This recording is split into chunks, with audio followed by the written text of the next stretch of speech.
savoir du comportement du coronavirus au Burkina, c'est l'enjeu d'une étude lancée ce matin à Ouagadougou. Une étude séro-épidémiologique qui devrait permettre de mieux comprendre la maladie et d'adapter la stratégie de riposte nationale. Précision en début de journal.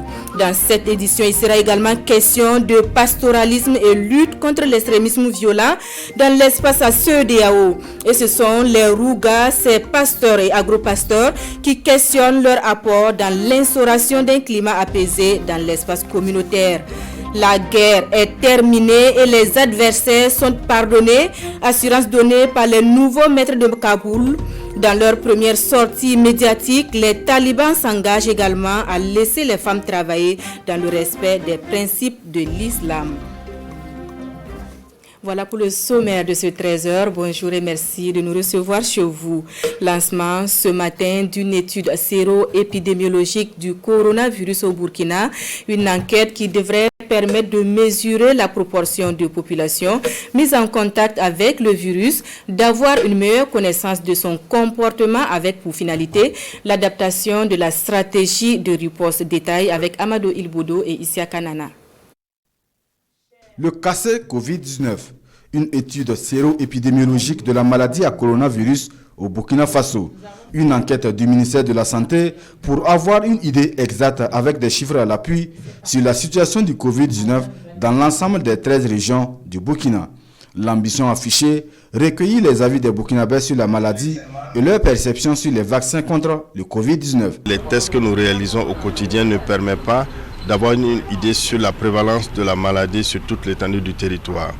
Les chercheurs se sont engagés pour nous proposer une méthodologie qui nous permet de dire à l'instant T qu'est-ce qui se passe dans le pays en matière de Covid, quelle est l'étendue de la question et du problème de façon chiffrée. Des ménages ont été sélectionnés et des chercheurs vont passer pour échanger avec les membres de la famille et procéder à un prélèvement sanguin afin que nous puissions avoir des résultats plus tard. Je saisis l'occasion qui m'est offerte ce matin pour annoncer donc cette étude à toute la population, de réserver un accueil chaleureux aux chercheurs. La collecte des données couvrira les mois d'août et de septembre 2021. Les résultats de cette étude, selon le ministre de la Santé, devraient permettre au gouvernement de comprendre non seulement l'incidence réelle de la maladie à coronavirus au Burkina, de planifier des stratégies de riposte et une prise de mesures d'intervention pertinentes. Le cassé Covid-19 est déjà en cours à Ouagadougou depuis le 12 août dernier. La République populaire de Chine offre au Burkina plus de 5000 tonnes de riz, un geste qui a coûté au pays ami plus de 4 milliards de francs CFA. Un appui substantiel au plan d'urgence alimentaire. La remise a eu lieu hier et le reportage est de Adama Giti et Sekou Zongo. Plus de 53 000 tonnes de riz offerts par la République populaire de Chine au Burkina Faso.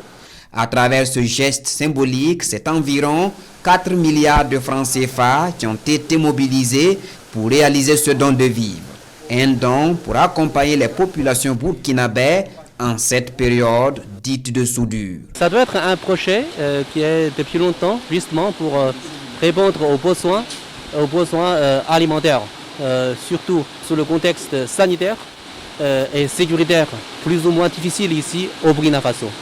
Et puis aujourd'hui, ça doit être la remise de la dernière tranche de ce don, 5331 tonnes de riz, qui arrive justement à temps.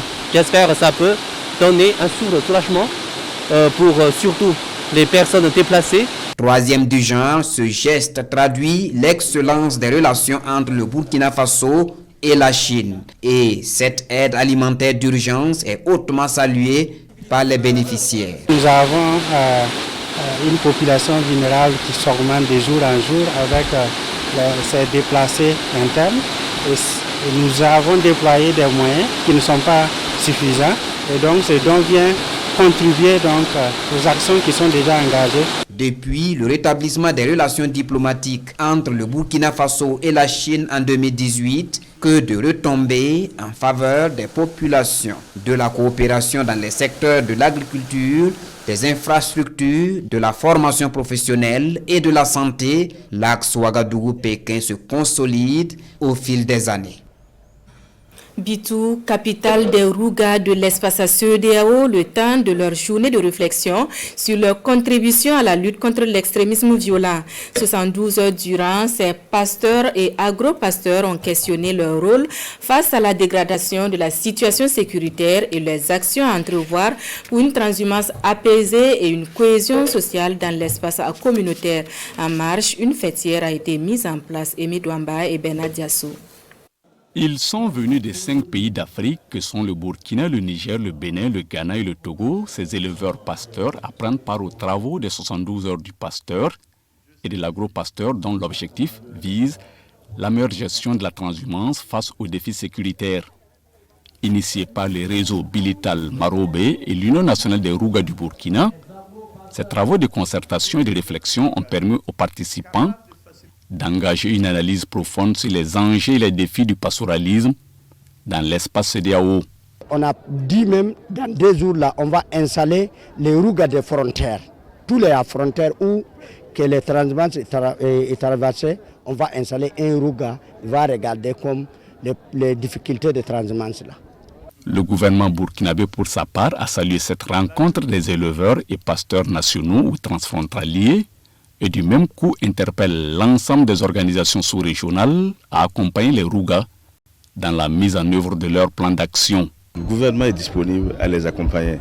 Vous savez, le contexte d'insécurité actuel nous amène à repenser quel type de pastoralisme, en tout cas, envisager, de sorte à ce que nous puissions sécuriser effectivement nos cheptels. Nous sommes là pour aussi les accompagner, les appuyer et voir donc quelles sont les valeurs culturelles qu'on peut aussi mettre en exergue pour pouvoir apaiser les tensions qu'il y a souvent entre les éleveurs et les populations. Ces 72 heures de réflexion du pasteur et de l'agro-pasteur qui s'achèvent aujourd'hui ont été l'occasion pour l'Union nationale des Rouga du Burkina de tenir son assemblée générale statutaire, ce qui a permis de renouveler son organe dirigeant et de procéder à la mise en place de l'organisation fêtière des Rouga de l'espace, CEDEAO, dénommée Plateforme des Rouga de l'Afrique de l'Ouest, en abrégé PRAO, ou Walde Rougabe. Allons à présent sur les pas du ministre de l'Agriculture qui poursuit son périple pour prendre le pouls de la campagne agricole. Salif Ouedraogo était hier dans la région du centre-ouest sur le terrain des hommes et femmes engagés pour l'atteinte de l'autosuffisance alimentaire au Burkina. Sur ses pas, Paul David Bambara et Sébastien Zongo. Le ministre en charge de l'agriculture dans des champs de la région du centre-ouest. À Menbila, un village de la commune de Kokologo, dans le Boulkemde, Salif Ouedraogo et sa délégation découvrent l'exploitation de la coopérative Nongtaba. 8 hectares de taro pour un résultat attendu de près de 12 400 000 francs CFA.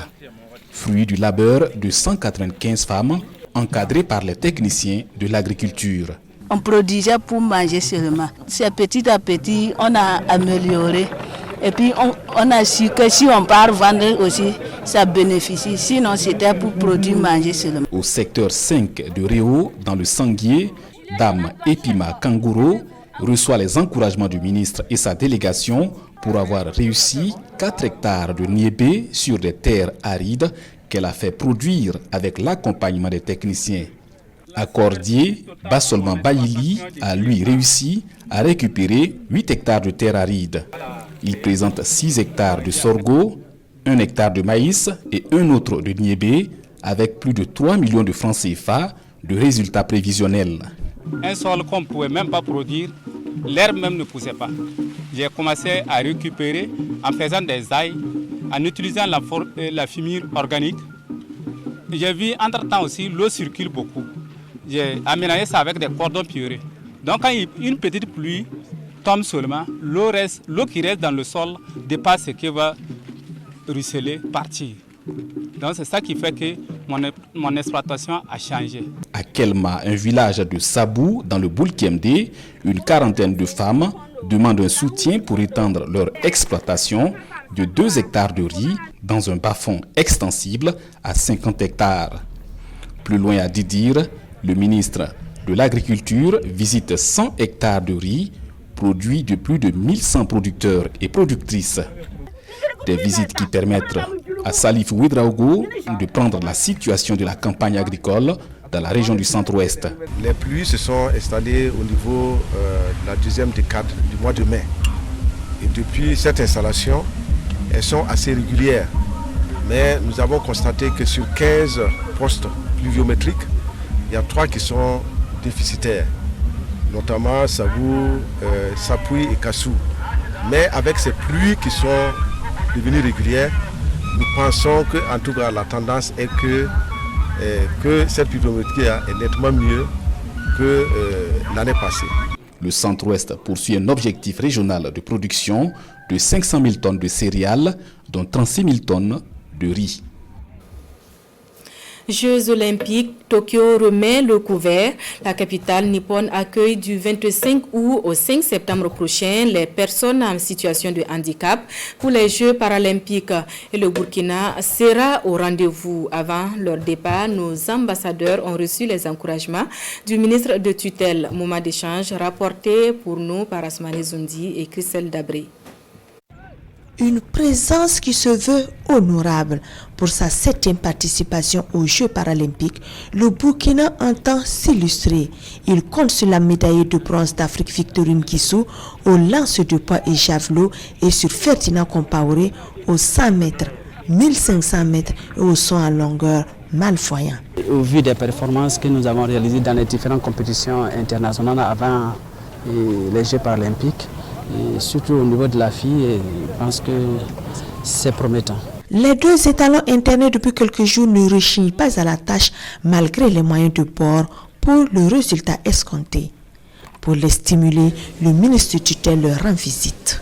C'est ce sentiment d'inclusion, de considération de ces athlètes qui sont des athlètes au même titre que les autres athlètes que nous sommes venus apporter ce soir.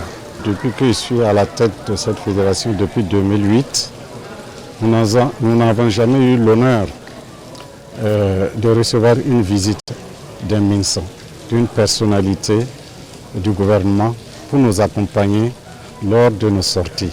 Réconfortés et motivés par les promesses d'un traitement égalitaire sur les primes servies aux représentants des JO, les 2 sportifs sont plus que déterminés à ramener une médaille. Moi, mes ambitions, c'est d'avoir une médaille pour le Burkina. Voilà, c'est ce que je mets dans ma tête seulement. Moi, je pars à Tokyo, toute heureuse, je suis contente. Et je ne sens plus mon handicap même aujourd'hui.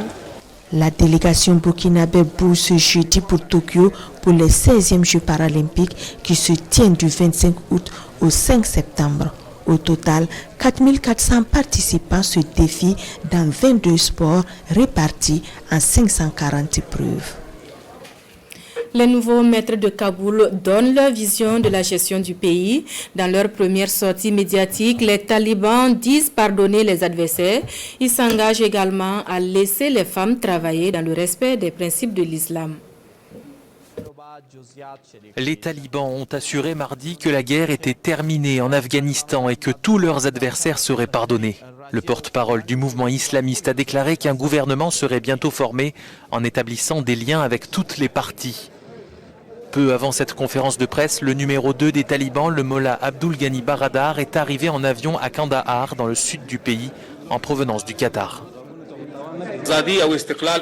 Prendre la liberté est le droit de toutes les nations. Le peuple afghan, en utilisant son droit légal après 20 ans de djihad, a pu prendre sa liberté et nettoyer son pays de l'occupation, a déclaré le porte-parole des talibans. Le chef de la diplomatie européenne a affirmé ce mardi que Bruxelles devra parler aux talibans, ce qui n'implique pas une reconnaissance officielle. Le Canada, pour sa part, a exclu de reconnaître ce régime politique basé sur un islam ultra-rigoriste. L'actualité vue par nos confrères de la presse écrite à présent, 2 principaux sujets ont retenu l'attention de Vincent Tiendré-Béogo. Il s'agit de l'an 1 du coup d'État au Mali, avec un regard sur la situation sécuritaire au bord du fleuve Djoliba. À lire également dans les colonnes le dernier rebondissement de l'affaire Inoussa Kanazoué. La lecture croisée de Vincent Tiendré-Béogo donc. Affaire Simfaso, la fin d'une saga judiciaire internationale avec la condamnation de l'État burkinabé par la Cour de la CEDEAO. Information à la une de Aujourd'hui au Faso. L'homme d'affaires Inoussa Kanazoé était poursuivi pour de multiples charges comme faux et usage de faux en écriture de commerce, fraude fiscale et blanchiment de capitaux, entre autres, rappelle Aujourd'hui au Faso. Après un non-lieu prononcé par la justice burkinabé, c'est au tour de l'instance judiciaire sous-régionale de condamner le Burkina Faso pour non-respect des droits d'Inoussa Kanazoé et d'ordonner l'arrêt des procédures à son encontre, rapporte le journal. Début de semaine ensanglantée au Niger, quand des djihadistes se vengent de la population civile. Triste événement commenté par l'observateur Palaga. 37 civils ont été massacrés à l'ouest du pays, dont 13 mineurs et 4 femmes, alors que ces derniers vaquaient à leurs occupations quotidiennes. La région des 3 frontières, Burkina, Mali, Niger, s'apparente véritablement au triangle de Bermude. Pourquoi cette recrudescence des attaques meurtrières ciblant des civils? L'explication pourrait se trouver en partie dans le revers subi par ces pseudo-djihadistes avec une montée en puissance de l'armée nigérienne qui a même avancé un camp de ses forces spéciales dans la région de Tawa, analyse l'observateur Palga. Peut-être aussi qu'en harcelant les civils, les terroristes cherchent à les pousser à la révolte contre le pouvoir central, ajoute Aujourd'hui au Faso, s'engouffrant ainsi dans la lâcheté, avec pour conséquence l'exacerbation de la crise humanitaire. Un an après la chute d'Ibrahim Boubacar Keïta, le Mali nouveau se fait toujours attendre. Un an que les boys du camp de Kati ont déposé le président Ibeka, rappelle le pays. Aujourd'hui, la plus grande des désillusions des Maliens, c'est l'horizon incertain des élections, avec cette évidence que le balayeur du palais de Koulouba, nommé Assimi Goïta, a des intentions d'y rester, avec des habiletés diplomatiques qui lui ont permis de se soustraire des sanctions internationales. Voilà pour le point des actualités en français de la mi-journée sur la télévision du Burkina. Andjoula, Fulfulde et Mouré, l'info revient dans quelques instants. À demain.